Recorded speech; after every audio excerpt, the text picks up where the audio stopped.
Let's color this screwdriver. I think it's safe to say we start with yellow. And that looks a little too bright, so let's try adding a little bit of white.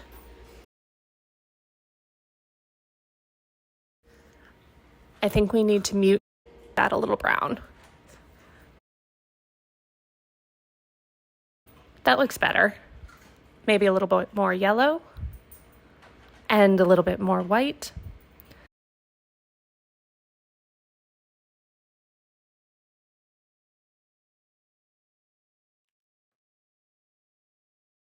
And I think let's finish with the brown.